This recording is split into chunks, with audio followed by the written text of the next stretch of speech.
Napag-usapan natin ang patungkol sa overpowered na ultimate skill nitong si Twilight Valentine, kung saan ay galing ito sa grid na unique skill. Pero bago natin simulan itong video na ito, ay i-roll muna natin ang intro.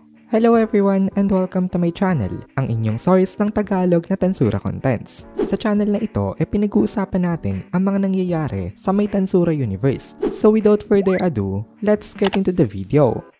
So, nagsimula na nga ang laban nitong sila Twilight at Testarossa. After ng ilang oras, ongoing pa rin itong laban nilang dalawa. Parehas pa rin silang in good condition. Marami ngayong iniisip itong si Testarossa, katulad na lang ng plano nitong si Feldway. At kung paano daw kaya nila mapapag-succeed ang pag-gather ng mga fighters para labanan ang mga cryptids. Pero since sobrang occupied nga siya ngayon, kinailangan niya munang kalimutan yon at mag-focus lang currently sa kanilang laban. Dito, nakaramdam itong si Twilight na parang may mali daw, pero inignore niya lang ito for now. Nagsalita itong si Twilight at sabi niya ano daw ang problema. Wala daw chance na mag-work sa kanya ang mga magic attacks nitong si Testarossa. Madali nitong si Twilight na nai-erase ang mga nuclear attacks na ini-unleash nga nitong si Testarossa sa kanya. With overwhelming computational ability, ini-override nitong si Twilight ang magic nitong si Testarossa. Para daw magawa mo yun, talagang kailangan mo ng astonishing level of skill. Pero kahit na ngayon, itong si Twilight nga mukhang superior,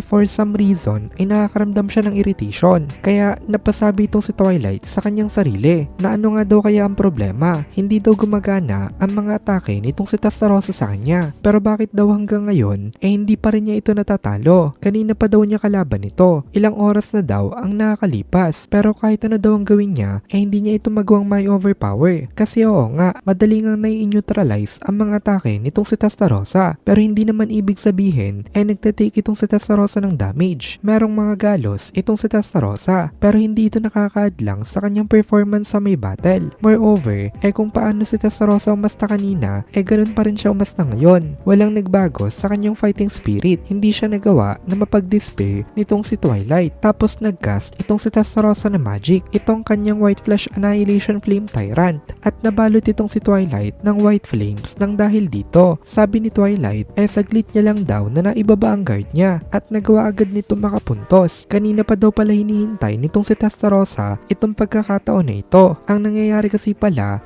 kanina ilang oras na nga sila naglalaban at sa ilang oras na yon cast lang ng cast ng magic itong si Testarossa, pero palagi ito nagagawang mai-erase nitong si Twilight. Alam naman itong si Twilight na kahit tamaan siya nitong magic na ito wala namang problema dahil magre-recover naman agad siya. Pero kahit ganun ini-erase pa rin ito palagi nitong si Twilight bilang pag-iingat. Pero ang problema kanina pa daw kasi paulit-ulit na ganito na lang ang ginagawa nitong si Testarossa. Kung baga para nagkaroon daw ng pattern. Kaya dahil sa tuloy-tuloy na repetition na-irritate itong si Twilight at naging complacent siya nang dahil dito. Eventually naging careless siya sa kanilang laban at at the moment na naging careless nga siya instantly siyang tinamaan ng isang powerful na atake. Dahil sa magic na ito nitong si Testarossa nai-stimulate ang sense of pain nitong si Twilight. Sa sobrang lakas daw ng atake na ito nitong si Testarossa nai-remind si Twilight ng pakaramdam ng death. Natural lang daw na ganun ang naramdaman nitong si Twilight kasi ang White Flash Annihilation Flame Tyrant daw ang kanyang ultimate na anti-personal magic. Ginawa ito nitong si Testarossa gamit ang kanyang sariling ultimate skill na King of the Dead Belial. Dahil sa atake na ito nasunugin ng instant ang pseudo dragon body nitong si Twilight, pero hindi naman daw yung nagmatter kasi nag-regenerate lang ito perfectly na as if nothing really happened. Tapos nagsalita itong si Twilight dito na hindi daw natututo itong si Testarossa. Kahit ano daw ang gawin itong atake sa kanya hindi daw ito gagana. Hanggang ngayon naka-lookdown pa rin itong si Twilight sa kanya. Kahit nga nagawa nitong si Testarossa ngayon na makapag-land ng isang malakas na atake, pero deep inside may anxiety na itong si Twilight kasi pakiramdam niya merong something siyang na-miss. Meron nga kasi siyang nararamdaman na sense of discomfort and sense of unease. Para daw itong isang warning bell na patuloy na tumutunog sa kanyang utak na para bang winawarningan siya ng kanyang sariling instincts. Pero inignore lang ito for now nitong si Twilight. Narinig nitong si Twilight na itong White Flash Annihilation Flame Tyrant nga ang strongest technique nitong si Testarossa. Napansin niya na strengthened ito ng power ng ultimate skill. Kaya ang lakas ng tama nito. Iba daw ang power output nito compared dun sa mga atake nito kanina. In fact, ang proud body nga nitong si Twilight na protected pa ng multiple layers of barrier ay nagawa nitong i-turn into Ashes in an instant. Pero since buhay pa nga rin siya hanggang ngayon, wala pa rin daw itong kwenta. Since maging ang strongest attack daw nitong si Testarossa hindi nga kayang pumatay sa kanya. Wala daw talaga itong chance na manalo. Knowing this, napangiti itong si Twilight with confidence kasi sure na siya ngayon sa kanyang pagkapanalo. Pero ngayon, kalmado lang itong si Testarossa dito kasi dito pala sa punto na ito kung saan minamalit nga siya nitong si Twilight